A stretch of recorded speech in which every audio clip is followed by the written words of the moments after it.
Welcome to Redefining What's Possible, your guide to assistive technology in Australia. Join us as we explore practical applications of AT, featuring expert interviews and the latest industry insights to enhance your professional development and to improve client outcomes.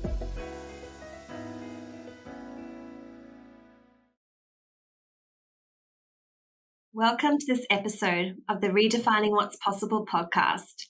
I'm your host, Sarah Uncle. I'm a clinical educator with ILS and I trained as an occupational therapist.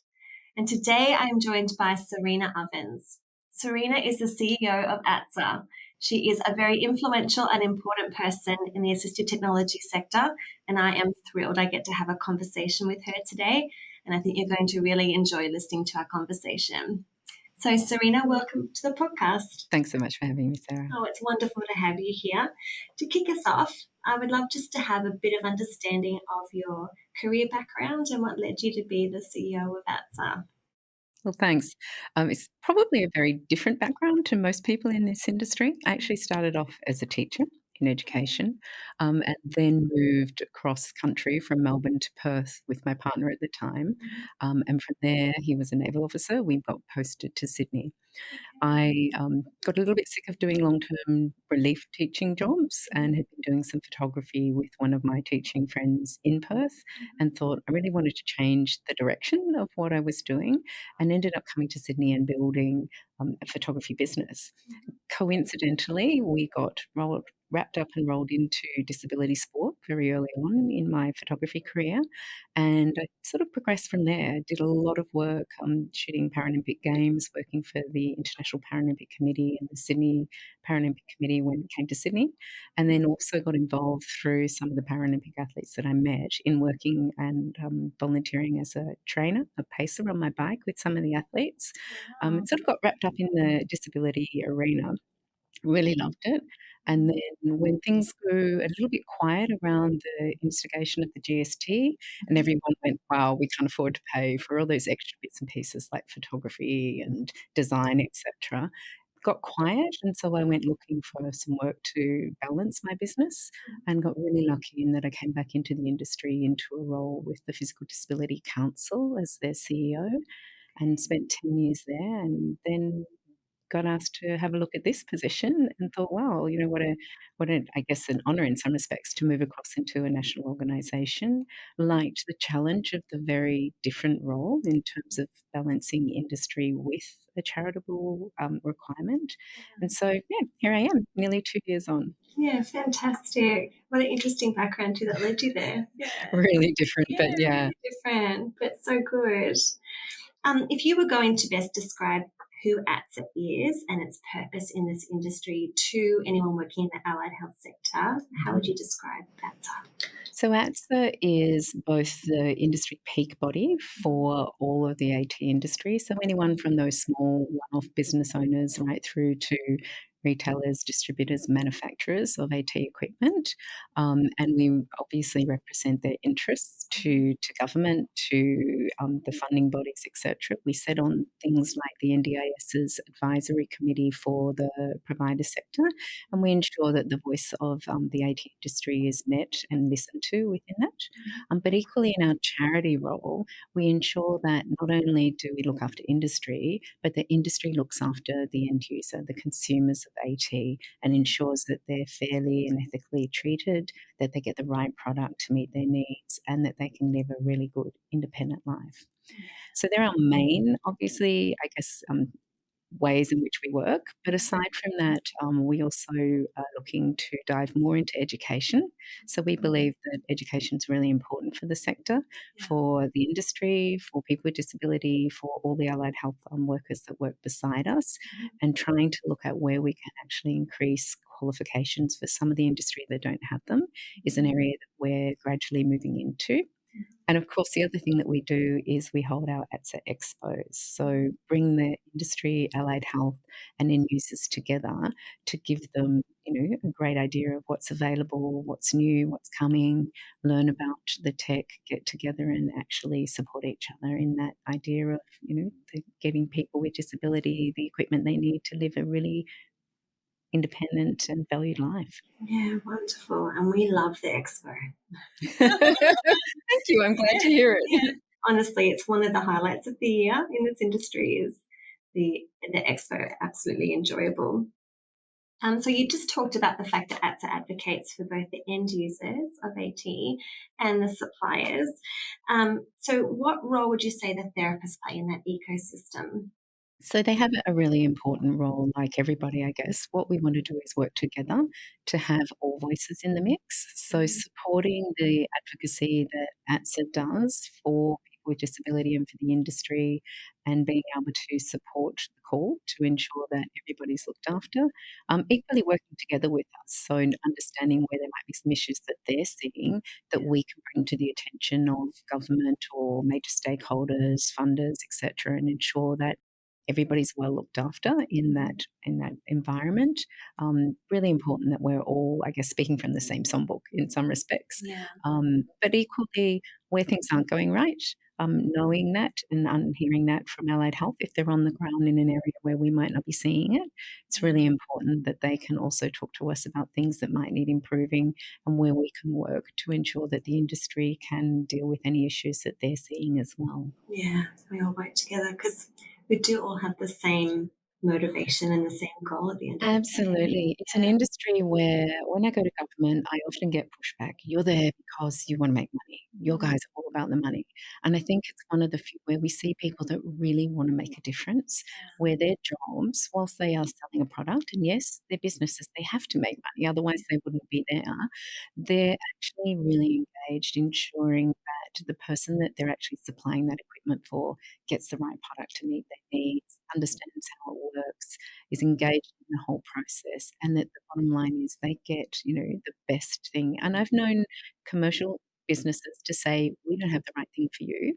We recommend you see business B," which, can be a complete competitor at times, but they know that the most important thing is ensuring that the person who they're selling the equipment to gets the right thing at the end of the day. Yeah, and that's a great example of that occurring. And I've been in the industry for about 5 years now, working for a supplier, and I see that all the time. I see that, in the room you've got the end user, the therapist, and then someone who's representing the supplier, usually an assistive technology professional. And we all have the same goal. We all want the best outcome possible for the person who's going to use that AT in their everyday life. And it's so unique, I think, in this industry, a bit like what you just said. Yeah, I think it is, unique but really good, and Yeah. one that we want to foster and continue to build on so that everybody understands that, whilst they need to make money, they need to run a business, they need to be viable. And of course, if the market isn't viable, if we lose some of those small players on the ground, particularly in regional and rural areas, then the people that need the equipment, once they've got it, that's one thing, but actually repairing it, maintaining it, being able to get local on the ground assistance for those sort of aftermarket resources is really important too. And that doesn't happen if we don't have a viable market and if people aren't able to actually earn an income and keep their businesses going too.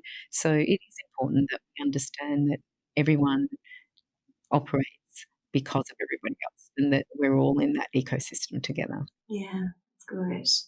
And that makes me think about the importance of sort of safety and quality when it comes to AT and ensuring that, people in regional areas can still access what they need for their AT to work effectively for them.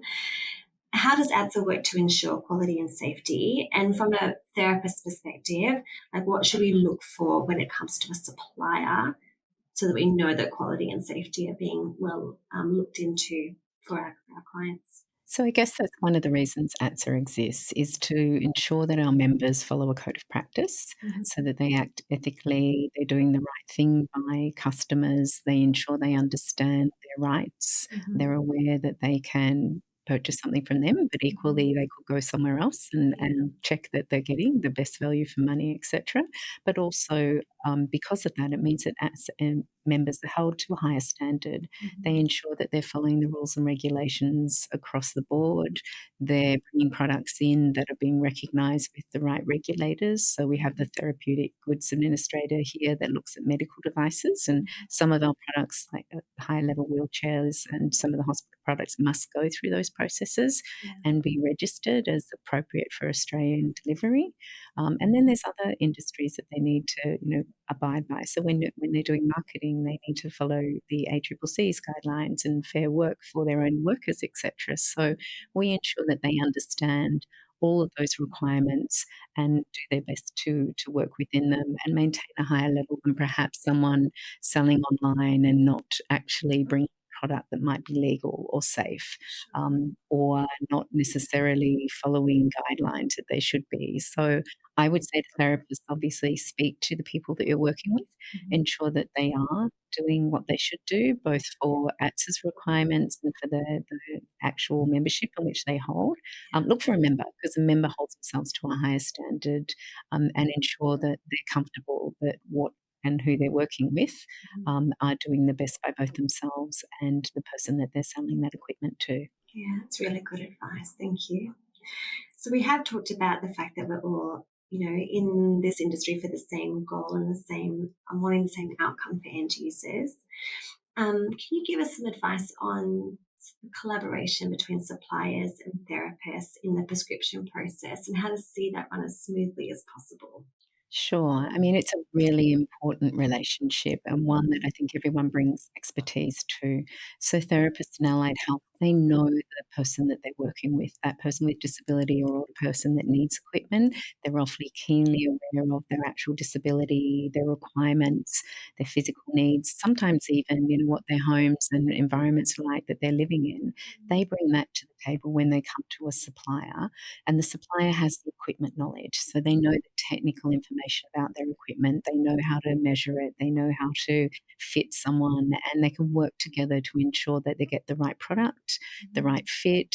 They're guided by the experience of both the allied health professional and the consumer, because we have to remember that generally the consumer knows a lot about their own needs as well. Sometimes they're new and it's all new and they need support. Other times they're sometimes better than all of our experts. So working together, all together, will end up with a much, much better result. And being respectful of each another's expertise and the knowledge that they bring to the table, really important. I think too, it's really important that we understand that everyone comes at different levels. A very newly graduated OT or allied health professional sometimes needs extra training. So often suppliers can support them in understanding the intricacies of the assistive technology equipment that they're learning to prescribe or understand. And equally, sometimes the OTs and the allied health professionals have the information that they need to supply to suppliers and work with them. So it's that relationship that's give and take, but also respectful and builds trust. And we know that once you trust someone, be it an allied health professional or supplier, you want to keep that relationship and build on it. So we think it's really important that everyone understands and works together. Yeah, and it's very relational, I find, in this industry. Very much Absolutely, so. Yeah. definitely. And I think people work really hard to ensure that they build those relationships. It's much easier when you understand who you're supporting, what their needs are, what their, goals and outcomes that they want to achieve, and then everyone can work together to try and find the right piece of equipment to help them successfully achieve that. Yeah, it's really good. I think sometimes therapists feel like they have to come into the room and know the equipment really intimately. That would be ridiculous, right? I don't know it, Expectations and I've been in sometimes. the area for a little while, Yeah, there's just so much, and everything so changes so much. quickly, It and the does. technical, detail that you need to know, is really important. So I would say to any therapist, if you don't know, just ask. Pretty much every supplier is out there willing to help. Many of them do their own education. They do free education a lot of the time where therapists can come in, get hands-on with the equipment, understand how it works, understand just what's out there even. There's so Yeah, much out there that nobody can know everything. And it's really important that I think everyone acknowledges that, but yeah, also take advantage of what people are offering so that you can get that understanding. I think suppliers are really keen to ensure that they can support therapists to learn about their yeah, equipment too. But yeah, come to the expos. I'm sure we'll talk about that, but you'll yeah. learn more there as well. And that's a great place to come and learn. And let's talk about the Expo. I mean, I did say before that it's one of the highlights of the year, and it really truly is. It's Independent Living Expo for ATSA is something as a therapist to come and to learn from other therapists and suppliers to that level of clinical education is phenomenal. And then to go see all the range of AT and meet people, and it's just such a great opportunity in the industry. So I wanted to ask you, why is this event so important in the assistive technology sector, and why should therapists come to one of these events?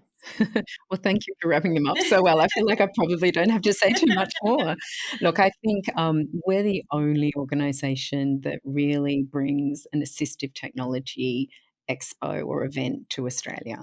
We do them around Australia, and we're looking to try and extend that to areas that still haven't, had us come and visit. But and they're getting bigger and bigger all the time. We're at the point now where Melbourne this year is completely sold out, but we've still got people wanting space. And so, for us, that's fantastic to know that everyone wants to be there.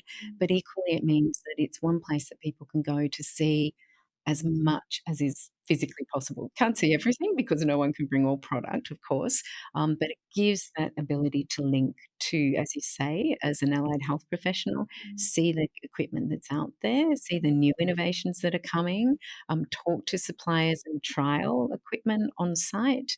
We have a full seminar program of education so people can earn, CPD points. They can come and find out about the equipment in a more in-depth way in a seminar scenario as well. And they can just learn who's out in the marketplace, find out who's there that they can work with, see what's local, see what might not be local, but that they can still link to across Australia. Even our own exhibitors use the expos as a space to meet with each other because they too work together. They distribute to each other, some retail products, some manufacture. They want to know what's out there. They want to continue relationships, work with each other, and understand their market as well. And of course, nowadays we see, even though we set the expos up for OTs and allied health to help them understand their market, we're seeing more and more consumers come in, people that want to also see what's out there, get their hands on it, trial it. We have a big sort of sports scene now where they can come and trial a lot of different sports as well, use the equipment, see what's out there, and it just helps them to understand that, there's so much more they can do and they can do it more independently because of the AT that they can get their hands on. Yeah, isn't that so wonderful? So you kind of just alluded to the fact that ATSA in the future might have expos in other locations. Is there anything else that we can look forward to for future expos? We're doing our best to see where we can innovate because I think that's important too. You do the same thing too long and people get a little bit bored. I think the good thing is because there's always new product coming out and new things, it'll always have a place. It's a really good place for people to see that. But yeah, we're trying to look at, well, what can we do differently? What can we do better? Is it that we need to perhaps do smaller expos but run them in regional and rural areas where sometimes people don't get that ability to get to big cities and see the equipment themselves? Is it that we want to target or look at an expo with a particular theme? So we've integrated, as we were saying, a lot of, sort of sports zones into the expos, which are now being well received, and some test tracks where people can trial automobility equipment. I want to look and see whether or not we can do things that might be specific to a particular type of equipment. Do we look at something that looks at aquatic equipment or as I said, sports equipment, or is there a market and is it going to be big enough? Or are we also needing to look towards our market and say, are we doing too much? Do we need to get the balance right? That's important too because we can't just keep doing things if people can't sustain the ability to come and exhibit either. But yeah. So keep an eye out where when we started Hobart this year for the first time, and it was amazing. The response we got from the locals on the ground was just fabulous. The fact that they feel like they don't get enough on the ground support indicates to me that we probably do need to think more than just the big markets and look to smaller centres, do smaller things. Hobart was a one-day expo rather than our normal two-day scenario, and I think that was as much as that market would handle. But it still meant that people got to see equipment on the ground, things that they don't necessarily get to see easily. Consumers got to come along and have a look and have a trial, and everyone seemed really, really happy. It's a great outcome. Yeah. We were really happy too. Yeah, Yes, definitely. really good. And for people who don't know, ATSA, how frequently is it run in the capital cities? So at the moment, we tend to go every second year. So we'll do Melbourne one year, then Sydney is the other really large expo the year after. We're also looking to see whether or not we might do those on a yearly basis, or that we might come back into the New South Wales market, but perhaps go to somewhere like Newcastle or another sort of semi-large area, do a slightly smaller one, but still give that ability to link in on a yearly basis in the area. But it's again something we need to test and trial and see whether or not the support's there and whether or not the need's there. Yeah. Okay, we'll watch this space. Thank you. you. All right, Serena, I have one closing question I want to ask you, and this is something we ask all of our podcast guests. So, can you describe a moment when AT significantly changed a client's life and how it inspired you to think differently about your work? Yeah, look, I think, interestingly, this moment happened years before I got involved in both disability as a whole and the AT market in general. And it was through when we very first came to Sydney 35 something years ago, showing my age now. Myself and my partner at the time, who was a naval officer, he was asked by his commanding officer to go and meet a gentleman who had a degenerative disability condition. And at the time, I had no idea about disability. Realistically, I didn't know what he had. It was probably MMD, but I was unaware. So we turned up to his home.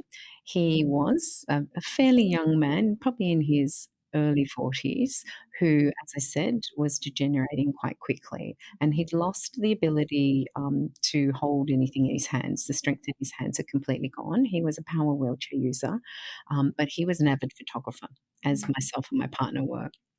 And so they'd asked us to go and see if we could help him with anything that would allow him to still hold a camera, because he loved taking photos of ships, hence the link with the Navy and the way we ended up involved. So it was a really side-on sort of, I guess, link. But we went out to meet him, and we were able to work with one of my friends who did a lot of welding in the engineering industry and build a one off type of tripod, I guess, that actually supported the camera that locked onto his wheelchair and then allowed him to go back out and take photos and be able to photograph the ships that he really loved. And to see the absolute delight in him to be able to once again do something that he really loved. It wasn't a huge thing, like he could get around and do other things, but for him, it got him back into one of the things that made his life worthwhile and absolutely changed the way I thought about, disability in general. And I guess the fact that, AT and even small things make a really big difference in somebody's life. Yeah, and dramatically improve their quality of life. Absolutely. Yeah, MND, my auntie had MND and passed away from that many years ago now. But to improve somebody's life when they have a condition like MND is very rewarding because it's a horrible condition. Yeah, and it takes so much for someone so quickly too. So when you're feeling like you're going downhill fast and that you're losing capacity and that you can't do the things you used to, just to be able to have something small, I think, that allowed you to do that one thing for him, to be able to pick up a camera again, so to speak. He could use his finger to press the button, he just couldn't support the weight of the camera. So for whatever time it might have been, he was able to do something that he loved and enjoyed, and it was great to be a part of that. Probably didn't think as much of it then as I do now, knowing what I know, but just knowing the difference that it made in his life and, the absolute joy that he had in being able to go out and do what he wanted to do again was fantastic and, yeah, has had a lasting effect.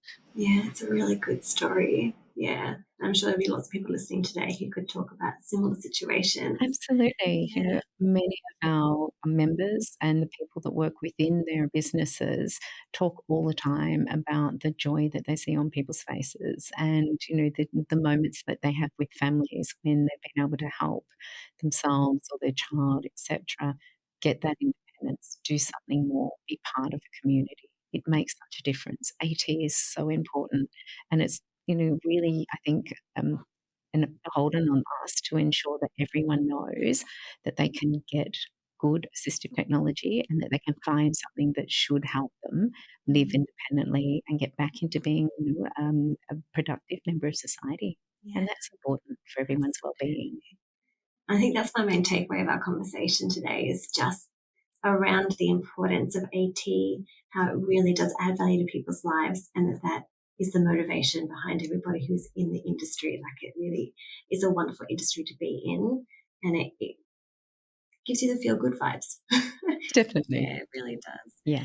Thank you so much for coming and sharing on our podcast today. It's been an absolute delight to have this conversation with you, and we are very grateful that ATSA exists and for your role in that organisation. So thank you for your time today. You're welcome. Thanks for having me. Yeah, you're welcome. And thank you so much for tuning in, and we will see you in the next episode.